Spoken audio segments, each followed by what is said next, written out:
Okay, welcome everyone to this newest episode of the Sounds Like Sustainability series. And this is a beautiful series of conversations, which we are, producing is definitely the wrong word. We're pulling together, we're inviting people for this conversation and sharing thoughts and knowledge. In behalf of the International Environmental Communication Association, the IECA. And I'm very, very excited to have this conversation today with you, Claudia. Thanks for being here. Thanks for joining. And thanks for co-creating some knowledge around sustainability communication from a strategic perspective, kind of. We will talk about it. We will talk about what strategic means, what strategic potentially, I don't know, where it led us to in terms of sustainability communication and where we are. And we will have a wonderful opportunity to dive into a very specific cultural context, which makes sustainability and environmental communication even more exciting and potentially challenging. So, Claudia, before I will ask you to briefly introduce yourself, I would love to ask you a different question. And the question is there any sound that is around you? Anything that you associate with sustainability or wow, environment? I wasn't prepared for that. I was prepared for numbers and definitions. No, you know what? No, I think it's something everyone can do. Just listen very and see like, okay, are there any sounds where we feel like, okay, here we go in terms of sustainability and the environment and our nature relationship. Yes, when it comes to my mind, it's the sounds of the birds. And probably because when I was a kid, my father used to have a big land in the country. And one of the things I loved when I went to bed and I was 8, 9 years old was the sound of birds. And I have lived in big cities like Santiago, Los Angeles, Barcelona, where it's difficult to find that noise. But now I just moved like 6 years ago. I moved to the upper part of the city. And one of the things I like is I can hear the birds singing. And that is amazing. And I don't know why I related to sustainability, but probably because it's something to be with nature, with the possibility to admire nature, even if you are in a big city where it's hard to find, nature, especially Santiago, which is not a very sustainable city, if you like. Thank you so much for sharing that. And you said you're in Santiago. Maybe you say a few words about who you are, where you are at the moment. Okay. Well, my name is, yes, I try to be an academic. No, you don't have to. This is very... I don't know if I am successful, but I'm trying. I'm really trying. Well, my name is Claudia Labarca. I am Chilean, which is a very long country in South America and very thin country too. I have been working here at the Pontificia Universidad Católica, which is one of the best universities in South America, according to the rankings, that measure us, our work. And I have been working at the university since 2010. I have dedicated my research on I don't know, there is in here, there is a lot of names on what we do. We talk about corporate communication, we talk about strategic communication, we hardly talk about PR for some reason that I can explain you later. But if I write in English, I would say that I work for PR.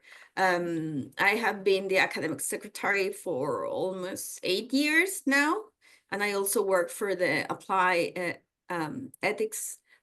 Institute of Ethics within the university, which is also somehow related to these subjects we were going to talk today. I don't know what else. I'm contributing to human growth. I had 3 kids. So my family is kind of sustainable and or at least until the next generation. And I try to combine my skills as a mom the same way I try to combine my skills as an academic. Awesome. Thanks, Claudia. And I think you're pointing to something that is very much related to sustainability and sustainability communication, because you said there are a lot of names, there are a lot of labels, yes, for something we have a bit of a consensus of what we're talking about. But if we call it corporate comms or strategic communication or PR, well, it's a matter of the label. And I'm wondering, if we think about sustainability, if this is a bit of a label, like you from your perspective, how do you think sustainability has developed into something like a label? Yes, well, before I came to this meeting or interview or whatever webinar, I was preparing myself and I was reading a lot of literature, and I found this paper from 2019 that tried to show all the kind of definitions about sustainability, and they found so many definitions. But one of the things, or I could distinguish two kind of key aspects. One of the key aspects, I think, is the word balance. And by balance, they meant a balance between strategic interest of the corporation and stakeholder interest. Understanding stakeholders as the whole society. I don't know if you well, that was one focus, which is balance. And the other focus was, and much less, it was an ethic perspective of sustainability. More of them were definitions from management theories, from strategic communication theories, but at least in this study, the moral obligation to work on a sustainable world, because sometimes people, and here in Chile, mostly people, when they talk about sustainability, talk about not economic sustainability, not social sustainability, but environmentally. And this is because, as I was telling you, this is an extractive country, which we export lithium, copper, which are all industries, paper, also pulp, which are all industry that are not very friendly with the environment. So it's been a preoccupation of these big corporations to meet the requirements and the laws and everything. But one thing I wanted to say that I didn't find in these papers, and I've been thinking about during the weekend, it's that there's no definition related to politics in those definitions. And if you saw what has happened in Valencia, I don't know how to pronounce in English, but in Spanish it's Dana, with the Dana or Dana, I don't know how to pronounce it. It has become a political issue. How leaderships respond to these environmental disasters, how we're prepared for that, how can improve our measures, and that goes beyond corporate responsibility. It's a state thing. And one of the sad things is that government organizations in Latin America are much less worried about sustainability than corporations. In our last study of the Latin American Communication Monitor, there's a quite difference between NGOs and governmental office. I'm looking for the data. If you look at, when we ask people, what are the most strategic things that you are thinking about in that moment? Unfortunately, sustainability reach in companies only 28.2%, but in government was 19%, which is complicated if you think Latin America, and especially Chile, it's a country with earthquake, floods, extractive industries, weak laws about environment, poverty, because it's another dimension of sustainability. So there's so much work to do. So I really like your kind of how you open this sustainability, like the perspective on sustainability up and bring in this broader discourse perspective. Quick question. How about let's just dive into like on the individual level. Like what about the people? Is sustainability a term that is used, or is there an equivalent for you and people around you in your everyday life that you feel like, oh, when I go shopping, I try to be sustainable? Or like, did the term actually make it to the level of individual decisions, purchasing decisions? Probably for the younger generation. Okay. Probably for the younger generation. I just spent 2 months doing research in Spain, and the discourse of sustainability, which much stronger than in Chile. I remember when there was a law to prohibit plastic bag in the grocery stores, everyone was doing a fast. But everyone was doing a fast. How I'm going to remember to bring my own bag? This is a business for corporations, because every time I forget my bag, I have to go and buy one bag. But slowly, people have incorporated that. You bring your own bag in your pocket or in your bag. But I wouldn't say that it's part of the living daily matters. And you can, and if you see the numbers I gave you, nearly only 30% says that's an important topic within public relations and strategic communication. These are people that have to think about it and then now kind of think about the people. But would you say there is something like a moral obligation towards nature that people feel, even if they don't label it as sustainability?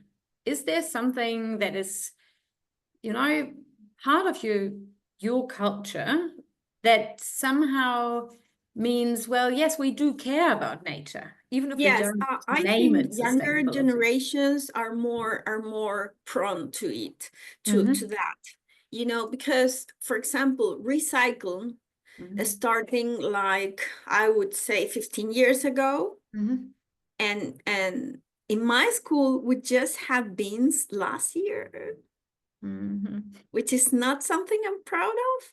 But if you talk with younger generation, for example, when I teach, you can see people more concerned about the environment. Many of them, they state that they won't have any kids because of the environment, because they don't want to pollute the environment. Well, that brings another consequences, but many of them have become vegetarians or vegans, and one of the things that you are now in social places to worry about is like you don't have to contaminate your food, because there may be people where it was impossible to think 15 years ago. You have to ask people whether they are vegetarians, or which is a huge change in countries like Chile, Argentina, Uruguay, which we are crazy about barbecues.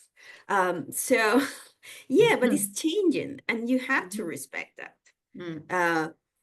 I would say that, however, we don't have, I think, as citizens, awareness of the hydric problem. People would have beautiful gardens with a lot of grass, a lot of plant, which is okay. But then if you think about it, you're spending a lot of water that we don't have. So I wouldn't say we are conscious of the e-drink problem. They are teaching that in the schools. My kids are worried about that much more than when I was a kid. When I was a kid, it wasn't an issue at all. But I think we lag behind terrible behind Europe or the global north in general. And do you think corporates, if they, like the 30% of the comms people there or the corporates as such, if they start to get engaged in sustainability, or if they get engaged in CSR and taking responsibility, do you think they do it because they feel they have to from a kind of political perspective, or their regulations or competitive perspective? Or do they actually talk about the issues that are relevant in Chile? For example, water, droughts, floods, or kind of everything that is related to water as an issue. Do you know what I mean? Because sometimes you feel, perfectly. like even in Austria, you know, we have corporates that do amazing things, but it's not really connected to where they operate, you know, to the land and to the challenges and the issues of this land. Well, I think there are two, I think it's a twofold thing. On the one hand, I think corporations, especially those relating to extractive industries like copper, like carbon, like lithium, have realized that there's a social movement asking corporations to stand up on those problems. You know, social media, as in everywhere, has pushed these groups, has make them more visible, you know, and now citizenship have more power in that sense in front of the corporations. One of I don't know if you're aware, but in 2019 we have a social outburst, huge, that mobilized the whole country. Some metro stations were burned, some houses were burned, some public buildings were burned by these anorganic mobs, you know, and among among the demands they had, of course, equity, of course, good salaries, of course, to really have this dream that neoliberalism has brought to them without fulfilling their promises. One of the things were environmental and social justice and equal genders thing. So you can resume that outwards looking at the non-accomplished social development goals that we should, because what happens here in Chile is, you know, we have a dictatorship for 17 years. After that, we had democracy until now. We never know in Latin America until now. But all the governments, whether they were from the center left or the center right, were promising the same promises that neoliberalism has put in our brains, you know, that we should privatize water. You know, we have privatized water, we have pensions are privatized, health is privatized, all the human rights are privatized in Chile because of the dictatorship. But the democratic governments here thereafter, they follow the same economic policy. And what happens? People really went out of poverty, but now they have more hopes to be much better. But they are, of course, they are studying now in their university, but they are in debt, you know, to study. And that was like a, you know, a pressure that boom, came out in this terrible thing that I think the social outwards in Chile asking for all those things that are sustainable in a broader sense, like equal salary, equal gender treatment, and care about original people of our country, which have been not taken into account as we should. Well, off of that, which is, I think, or the way I understand sustainability of a country, of a nation, people are frustrated about it. So on the one hand, there is this sense or this duty to be sustainable as citizens. So you recycle, you try to not to overuse hydric resources or whatever. Corporations are following the corporate reports where they have to include this sustainability. But on the other hand, people feel that these kind of goals, in the sense of the United Nations goals, are not really fulfilled. They don't feel they're being fair. They feel that have to pay for everything. Very expensive. Chile is a very expensive country. So it's this contradiction, the elites are very worried about sustainability. So they recycle, they teach in the private school how to recycle, but there's this other big population which is worried from the inside, from their own sustainability, if you want. So it's a kind of contradiction, which is not as weird because we're in Latin America, and Latin America is contradictory by itself. Okay.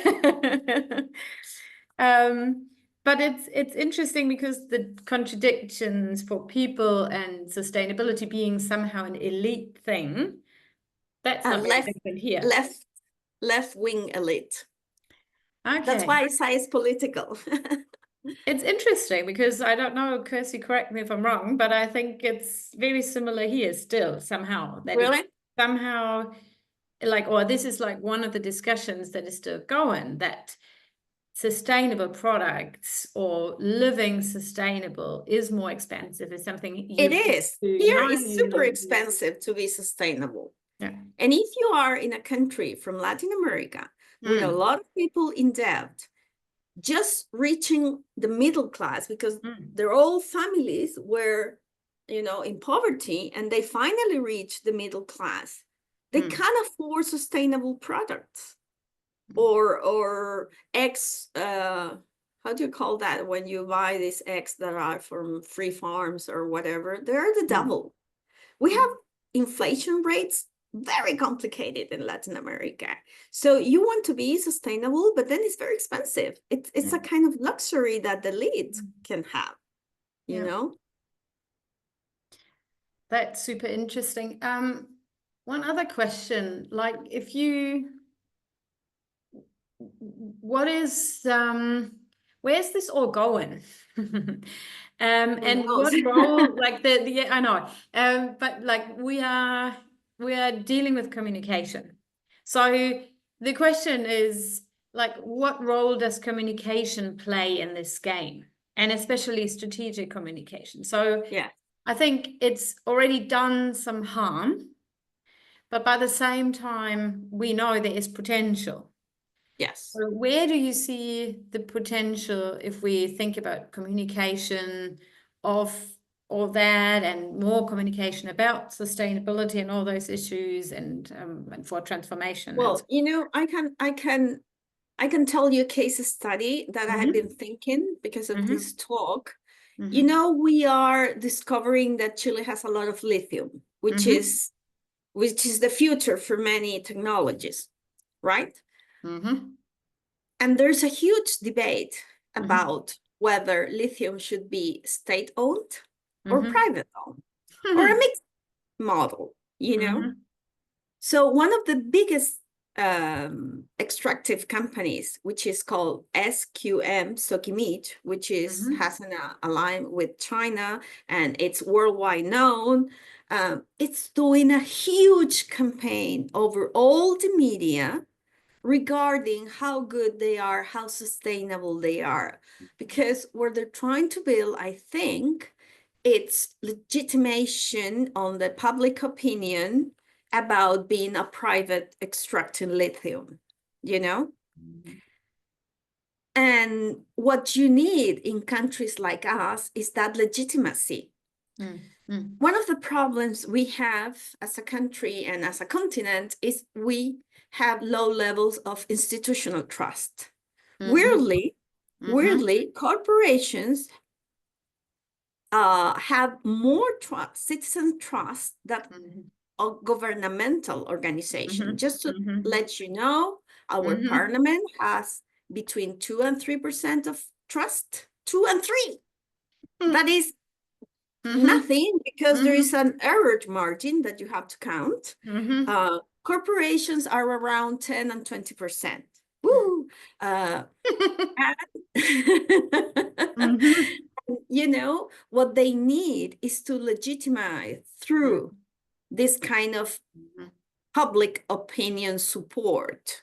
So this has been running, like, I would say 6, 7, or even more, even a year, this SQM ads everywhere, in the newspapers, in the social media, in the radio, to kind of build legitimacy, especially in the elites, you know, to extract the lithium. Because now they're fighting for percentages, they're fighting for the law, etc. So I think it's strategic. I don't think we still have an ethic driver on that. Some new, younger entrepreneurs have understood this. And they have started to startups like big companies, you know, more sustainable oriented, but those are the younger. But the big groups that control, I think they're doing it strategically. I have no idea. I have no basis for saying that, but when you see a campaign about how should you support the environment by a lithium company? Okay, that would be my next question. What is the narrative? Do they say, oh, we're doing something good here, so be part of No, they're transformation? teaching you how to take care of the environment. Okay. The slogan is, a bird told me. A bird told me that you should play more in the yard rather than playing video games. A bird told me that you have to save water instead of, you know, open it when you're washing your teeth, you know? Very patronizing, I think, on my perspective. Wow. Okay. They also, especially in specialized media and in specialized social networks like LinkedIn, for example, I was taking a look at LinkedIn. All the big companies, the miner companies, the electric companies, they all have huge plans, sustainability plans. There, for example, the electric company, which is also private, is buying a lot of buses, electric buses, for example, and they make a huge fuss about that, because I know they're conscious that they will not gain citizens' support if they not turn to that. Whether this is an ethical imperative or a strategical imperative, I just can think it's not, but I don't have the data to say that, because nobody from a PR department or from sustainability chief officer would tell you, no, this is because we need to have, you know, so you just can guess. But there's no study, there's no way to know the motives driving, because they have a narrative. They have to keep the narrative. And of course, the narrative is correct in the sense that we need to be prepared, you know, rivers are drying, the ocean is warming, we fight for human rights and we fight for women's rights. But at the end of the day, you may have the suspicion that this is for gain legitimacy in a country where institutions are not legitimate at all. And my last question, and then I will open up the discussion for people in the conversation and joining us today. You, at the beginning, you said you really, and I know that you work in kind of ethics and with ethical questions. So what is our role as academics, as teachers, as researchers in this game? When I teach this to my students, I always say it's strategic to be sustainable. It's strategic to be ethical, because with this rise of the social media and the empowerment of people, which may be later here in Latin America than in Europe or in the US, but you need to be, for example, transparent. People are demanding transparency. They are demanding good treatment to their employees. They are demanding, I don't know, working from home after the pandemic. So there's something you cannot avoid anymore. I don't think companies are very happy, willing to, because it's deconstruct the way they're being thought for many years, you know? But at the same time, I know newer generations of managers are understanding this deeply because they were raised with that. You know what I mean? It's a new generation. I have a lot of faith in newer generations who are taking this very seriously. And those new generations are the one who's going to be leaders in the companies, in PR, in whatever they're working on. Because at the end of the day, if you want to be sustainable, communications only transmit that. We can have some initiatives, but it's the board at the end of the day that decides the things, you know? So when our young people gets into the boards, I think it's going to be more awareness and more conscious that it's a good business to be sustainable on the long term. That's a problem. There's a clash between the short term and the long term.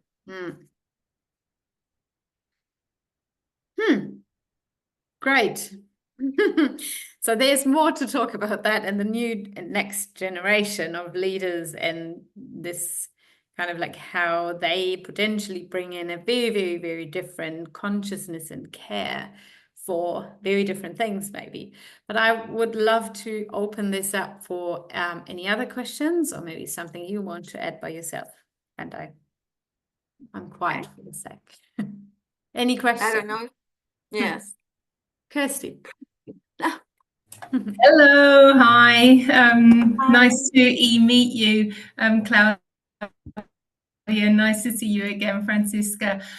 Yeah, I mean, I just saw this on LinkedIn today, and so I thought I have to drop by because I'm actually planning I've taken over a new lecture in my program, and it's called, the title is Strategic Communication.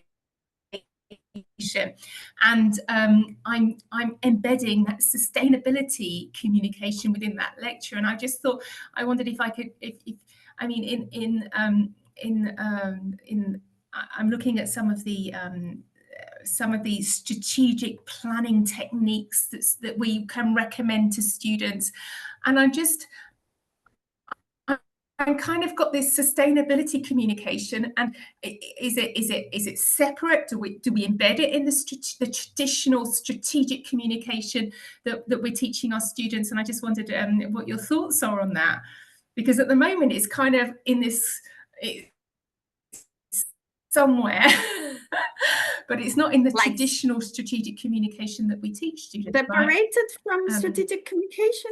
Yeah, is that what you think, or do you think it's like if we're teaching how students could take on a strategic communication process, they should analyze, and they should look at their goals and the organizational goals and the process that they should be going through. where does sustainability fit there in the strategic process? Do you have any thoughts on that? Yes, well, in Chile, we don't have strategic communication as a undergrad career. So because of many reasons that it's not worth to talk about that, journalists become strategic communicators because it's very weird because it's different from the rest of Latin America. In the rest of Latin America, there are huge schools of PR, strategic communication at the undergrad level. Well, we don't.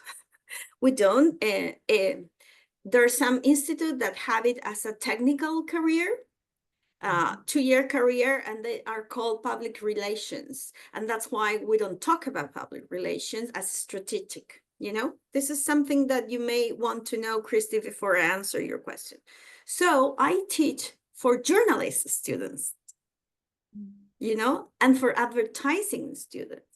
Most of them, they don't know what is a big company or what a big company means. Most of them, they understand sustainability from the environmental part. They wouldn't think about sustainability as gender equality or decent jobs or decent salaries or not having gender gaps. So I think it's a very different situation that you have in your own country. One of the things that I always defend in as an academic and when I go to conference is we have special cultural, institutional, political, economic, contextual variables that make us different from the global north. And probably theories built in global north about sustainability are very beautiful over there, but they don't apply here, you know, for many reasons. For example, one of the examples is the lower levels of trust.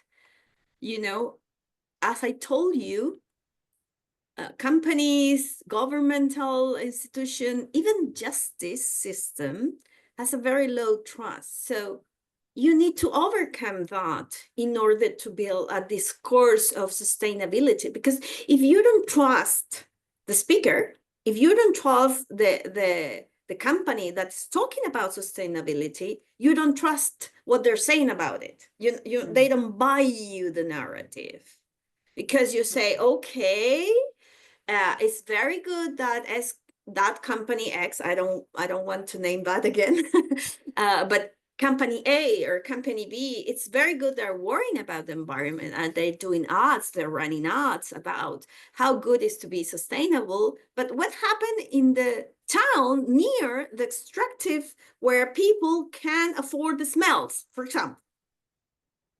You know, so you see a detachment between the narrative, the ads, the corporate reports, the sustainability reports, and then the real life around that, you know? So I think it's a cultural thing that you have to learn about to really be aware, at least in this country. I don't think I can talk about developed countries, but at least in this country, there is a lot of work to do in educated, that there's no other way in the long term, you know? See what has happened, and I'm going to repeat myself, let's see what's happened in Spain. How come people were in the mud for 5 days without having any help, just with volunteers, because the government wasn't prepared for that kind of emergencies? Chile is a country so used to emergency, earthquakes, floods, you name it.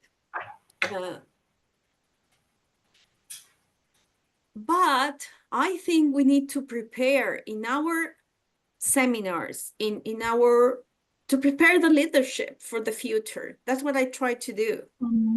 Okay, it's strategic for a company. They have to survive. They have to be sustainable in order to succeed, because it makes the difference, because the brand, blah, blah, blah. But then also you have to let them know that this is kind of an ethical duty if you want your grandchildren to survive. We're talking about migrants, climate migrants. So Chile, it's supposed to be from the middle where I live to the north, completely dry in 50 years. You see some maps and you really, really got scared, but this is an elite preoccupation, worried. I don't see it as a whole thing because we're worried about surviving economically, for example. You know what I mean? You know the Maslow pyramid? When you have your basics covered, then you worry about more ethical and moral thing. When I think we are in a process of development that we are still fighting for the basics, you know, socially. But what I really appreciate is that you clearly point to the fact that, like, we do have this ethical duty as teachers because there is a new generation coming in, and like the notions of care and the feeling for emergency is something we can, right? We can create with these students, but by the same time to say, okay, maybe it's not an either or, Kirsty. Maybe it's not like, do we teach strategic communication and then sustainability is one of those areas, environmental sustainability and DEI and all the social sustainability, and we teach that, how to communicate that. Maybe it's the other way around. It's kind of in all that we teach, if it's management, leadership, communication. I think, people, you know, we need to talk about it. yes, Inherently. you know what it's always bothered me, or having these thoughts, and I share that with my students. We have to be worried about created professionals that are competent to be on the boards. And this is for everything, not only for sustainability, because I think there's in Chilean companies, there are two kind of ways of look at communication and the role of communication in a company.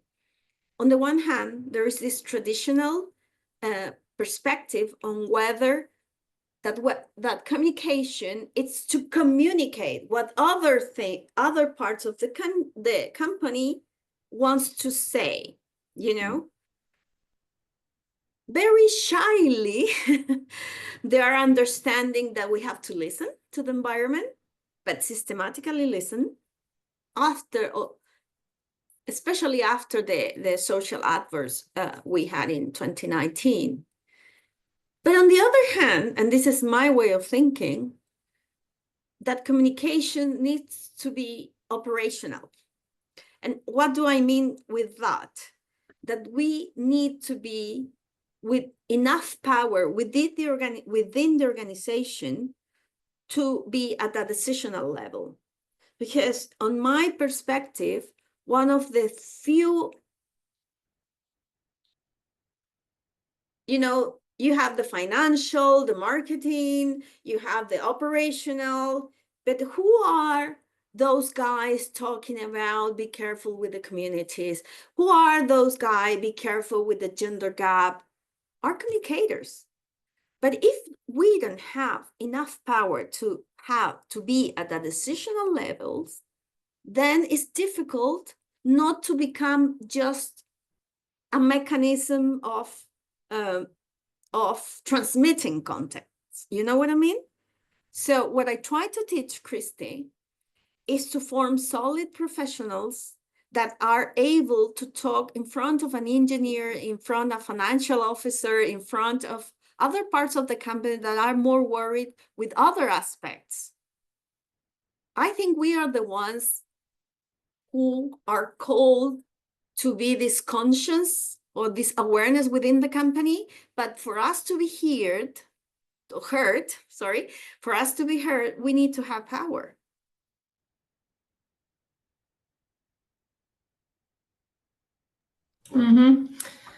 Yeah, I think so. So you're, I mean, yeah, that's the ultimate question that I think, Francisca, you've posed before. Where does the sustainability chief sustainability officer sit, and is there a chief sustainability officer? But one thing I was thinking in here, only in the big companies. I can name you 10 companies. Yeah. And I'm just thinking whether strategically, I mean, Francisca, you talk about the 3 dimensions of sustainability communication, and that's been explored a lot by some academics. And I wondered if the communication for sustainability, whether that's the only one that can really be strategic or not. Good question. Sorry to turn.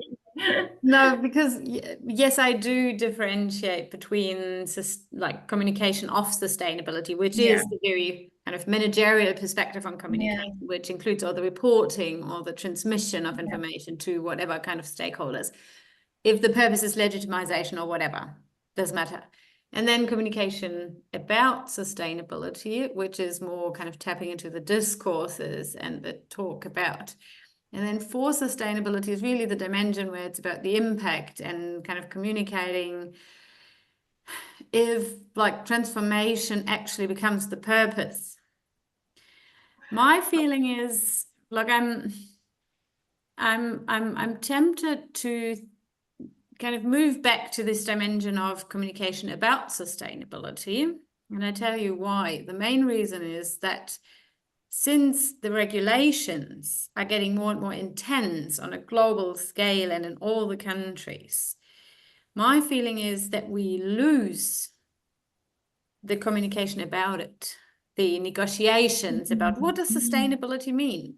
And this is why I asked you before, Claudia, what does sustainability mean for you? What does it mean in this country, in this cultural context? And there are other cultural contexts where sustainability, there is no equivalent and there is no, you know, it's a different notion of care, different notion of whatever.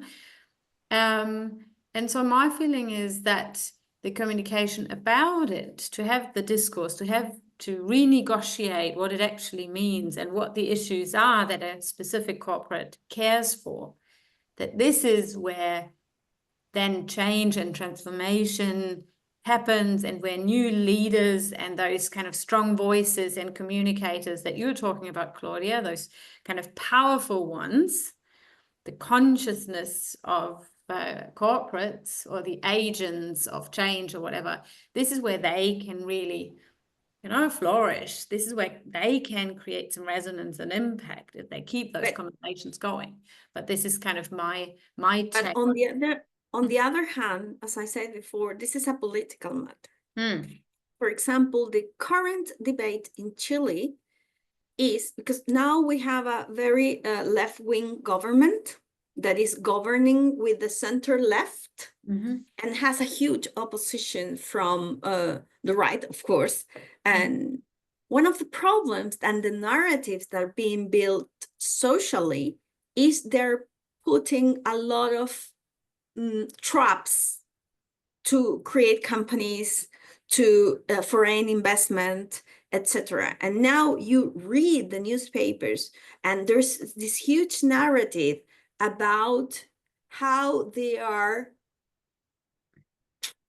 squishing or they are draining economic development because all the permits you need to flourish as a country. And you have to understand that we still have this neoliberal narrative inherit from Pinochet and I don't know if you're aware, the Chicago boys, they went to school of Chicago with Friedman and all these huge minds in neoliberalism. And the people now is saying, oh yes, we're not having a job because they don't allow companies to be here in the country because our richness in nature means that we have salmons and salmon company are very polluting. And so they have to follow some regulations, which are not very strong in Chile, but still there is this narrative that we are like development.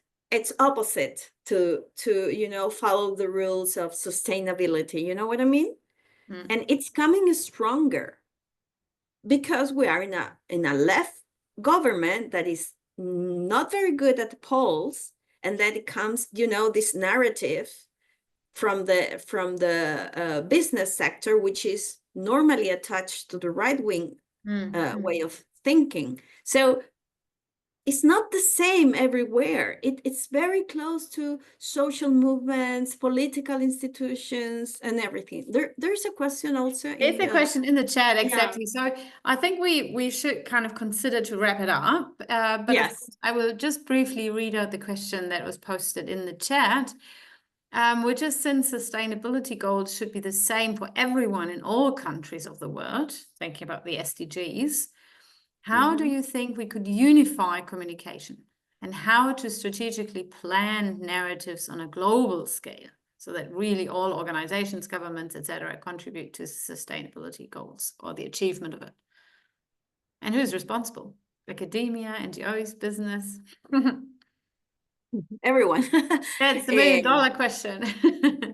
You know, on the one hand, I do believe we have to have a global narrative, but that global narrative needs to make sense to your own reality.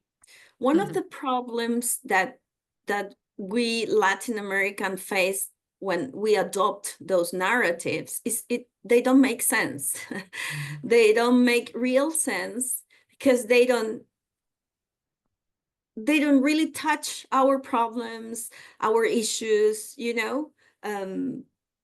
It's okay to have global narratives, but it's okay to adapt those global narratives to the institutional, economic, social, political environment in which our nations are embedded. Let's talk about what is happening in Argentina, or let's talk what is happening in Bolivia, or what has happened in Brazil. There are different realities, even within Latin America. So you need to work on education for the future generation, which is my hope, but generation that are more able to match their own life with these global goals, you know? I love that. You know what? I take it as a final wrapping up thought, and would love to wrap it up. I'm super grateful that we had this conversation, and I think that's the most inspiring conversations are the ones that open more doors, and you feel like, oh my God, I really want to go into that space and that space, because there's so much to it. And I think what you said at the end was something that I feel is, again, something that we as communication scholars do have a duty to work on, that how communication, or how much communication actually plays a role in creating those lines to the land where it actually happens, to the places and to the narratives, those local narratives. And this is definitely not just a door, this is like a gate that opens up. And I'm very, very curious and very thinking about this a lot. So thanks for opening these doors and sharing all your thoughts and your thinking and your experience and your cases and your knowledge with us today. Thanks, Claudia. Well, thank you for inviting me. I hope this is useful, and our experience and our thoughts. And a final remarks, for example, regarding the last question, NGOs in Chile are mostly in existence. And unfortunately, they have been used to drag resources from the state, and now they have a very bad reputation. So that is when I mean, what does it mean for? NGOs may mean and may have a whole symbolic spectrum of concepts in Europe and in Latin America, especially Chile. After some scandals, some NGOs are involved. So let's think about from the inside, and then try and match these global narratives into particular characteristic of each society. And then I think it's going to be successful to make sense the meaning of it. Love it. Thank you. No, thank you. I hope it is useful.